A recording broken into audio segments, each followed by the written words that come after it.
Wonderful, beautiful world that we live in. You are very welcome to the soft and sifting size to sales. And today we're still talking and carrying on the conversation from last week because I think it's just so important. So we're just having a look at different areas and different facets around setting yourself up for success within 2023 and the foundations that you have. If you've done it already, congratulations, well done. But if you haven't, you're still struggling to get over that, still takes more time in what you do. So, again, with my good friend Shay Lynch here on my left, I've got it correct, and we'll be talking about this in depth today.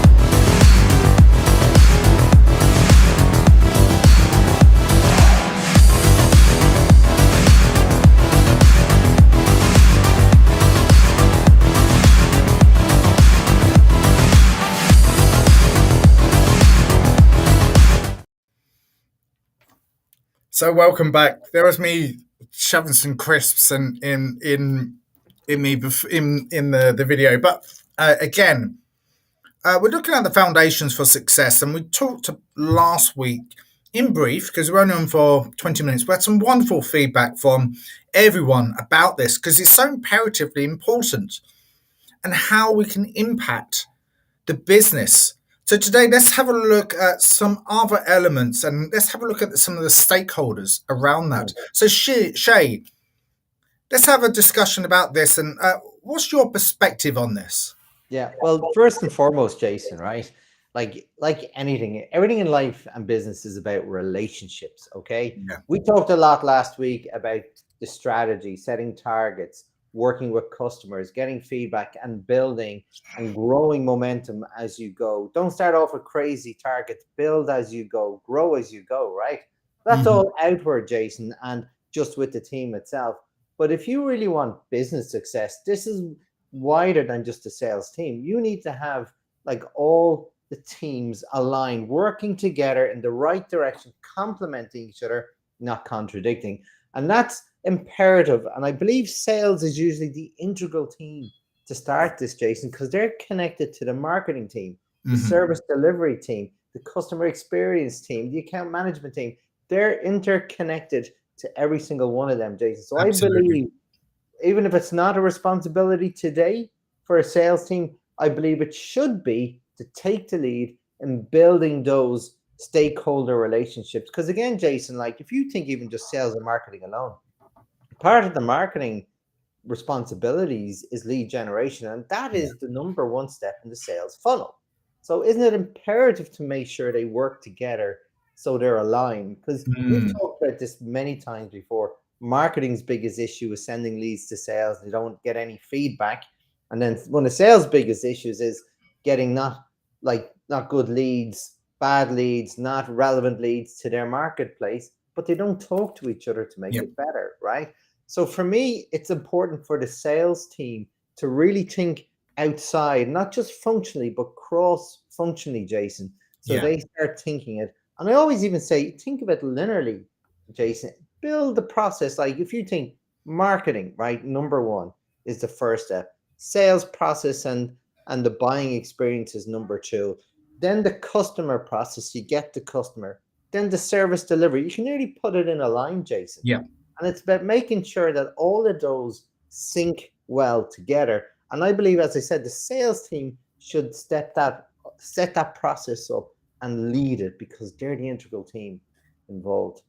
Yeah, and I think we can actually branch this out even further because obviously marketing and sales they should be in line, and we know that. And there's so much data out there to suggest that's the right way to do it. But sometimes it's so misaligned that they're not congruent, they're not in line. But also the accounts team as well. I always find they're an integral part of it. If there's a challenge or a problem with the account, whatever it might be, sales should know immediately, just so that you can work out the structure to look after find out the challenges.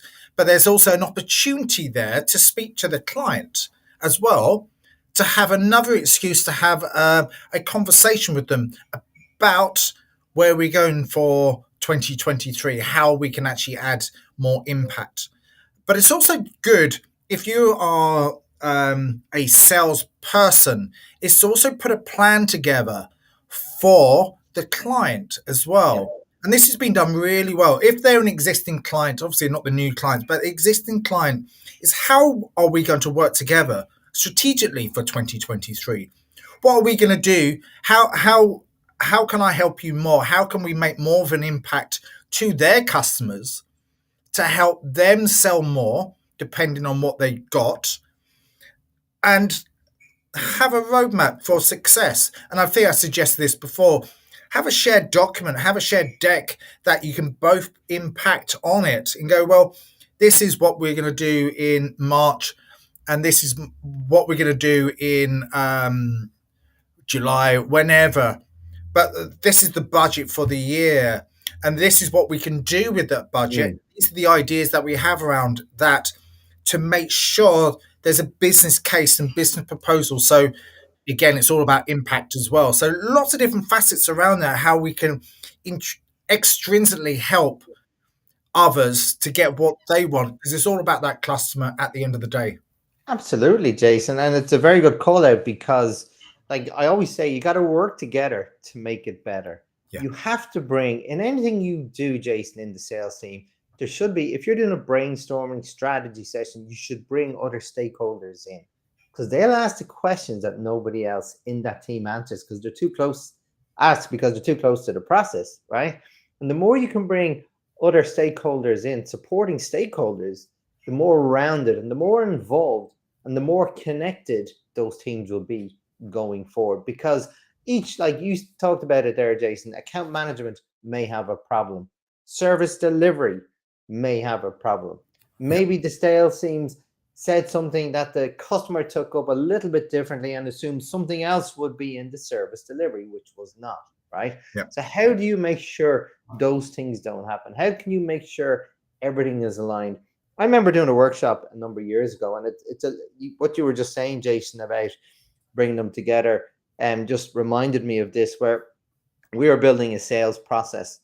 And normally, what I like to do is to make things more efficient, right? Yeah. We map the current process, and then we talk about the good, the bad, and the ugly. What do we want to keep? What do we want to remove? What do we want to change going forward? And I invited some of the supporting stakeholders there. One in particular, the quality manager, and the purchasing manager was there too. And he just happened to say in the meeting, in the session, that anytime I'm involved in the sales, we get a sale, right? Now, if I didn't have him there, we would have never discovered that. When we looked Yeah. at the information, he was absolutely correct.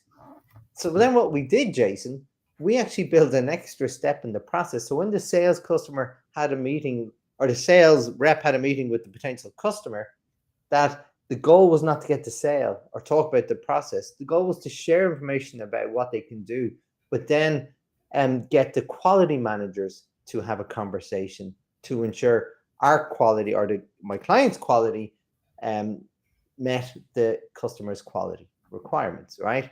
And once they did that, then you can move forward with the rest of the sales process. But their conversions went through the roof because, number one, the first conversation is easier because you're Mm. not looking for the sale, you're looking to get quality managers to discuss, have a conversation. But when they have a conversation and it goes well, that gives the internal purchasing manager, whoever they're talking to, a warmer feeling about this client as a potential supplier. And it Yeah. makes the sales process warmer. And that's by having a more rounded approach to delivering sales. I love that. Yeah. And the warmer and the softer that you can make it, then the client and customer feels a lot more involved into the actual conversations. And it's good to get some people that are slightly higher up into the conversations as well, because Mm, the buyer and the customer actually feels like, oh wow, they really want to make a difference to our organization. So they got the senior people coming in as well as everyone else. And you know what? I think collaborative sales works so well.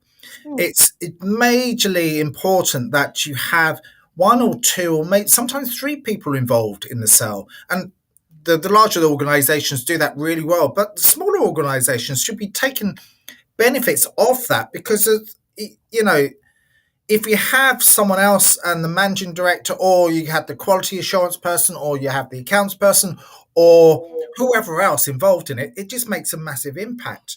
mm, And what I was going to suggest is on the B2B models, and if you're selling sort of uh, goods and you got delivery people selling products to the end user, whatever it might be, photocopiers or whatever, they're the really good insights to the companies as well.